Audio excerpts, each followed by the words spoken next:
When my grandmother, Florence Schutt, was in 4th grade, she would lead about 30 cows down a dirt road each day to a grazing meadow near the river.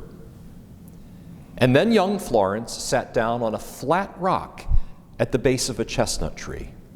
She sat on that rock, watching the cows through the afternoon. Later, when my grandmother married my grandfather, he took a tractor down to that meadow, and he moved that flat rock up to their farm, and he put the rock at the base of an elm tree. My grandmother would later take each of her children to that rock, where she sat and read to each of them in the shade in the summer. And all 18 of her grandchildren sat on that rock with her too. When they sold the farm in the 1970s, they took the rock with them to their new home. Years later, my grandmother needed to receive care at a nursing home. She had to leave her house. But before she left that house for the last time, we took a photo of her sitting on that same rock. I have that photo on my desk. We eventually moved that rock to some property belonging to my cousin. The last time I sat on that rock, I was in the midst of a difficult situation, and I was confused about the right decision to make. But when I sat on that rock, it was as if my grandmother's reassuring presence was right there. Her hard-earned wisdom came flooding back to me. She had been dead for years, but as I sat on that rock, I experienced her presence and her guidance, and I was grateful. In today's gospel reading, Jesus says to Peter, "You are the rock on which I will build my church."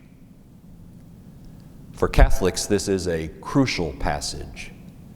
We believe that the church is founded on the faith and preaching of St. Peter. He's the rock, he's the touchstone where we can experience the presence of the living Lord. As Catholics, we believe that those who carry on the ministry of St. Peter, like Pope Francis, are the living rock of faith. Through our connection with the Bishop of Rome and the Universal Church, we are ultimately connected with Christ. Today, in the midst of Lent, we celebrate a feast called the Chair of St. Peter. And you might be saying, really? A feast day focused on a chair? A feast day focused on something to sit on? Well, to appreciate this feast, we need to recall that in the ancient world, teachers and preachers sat down on a bench or a stone or a chair whenever they wanted to impart knowledge. In fact, the Latin word for chair is cathedra, from which we get the English word cathedral.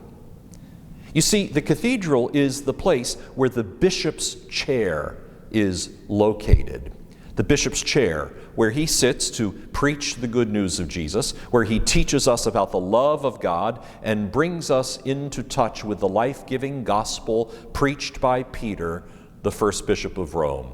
Peter, the rock, whose preaching and teaching connects us with Christ. So, this feast of the Chair of Peter reminds us of the promise that the Lord has made to all of us. He promised to be with us always. The Lord promised to send us the Holy Spirit to teach us all we need to know in order to be faithful. For 2,000 years, Christ, who is the rock of our salvation, has worked through the example and preaching of Peter, the rock on which the church is built, to keep us centered on the truth, which sets us free. And there's one more thing I want to ponder today. St. Paul says that the church is built of living stones, which means that you and I are called to become those living stones. That is, tangible examples of the gospel of Jesus right here, right now, where we live. The people who meet us should be able to see Christ completely in us, to experience Christ's compassion through us. People should be able to look at us and see the faith of Peter and Mary and Paul, their faith alive in us. What an amazing calling we have as Christian people to become sacraments of Christ's presence in the world, to become examples of rock-solid faith.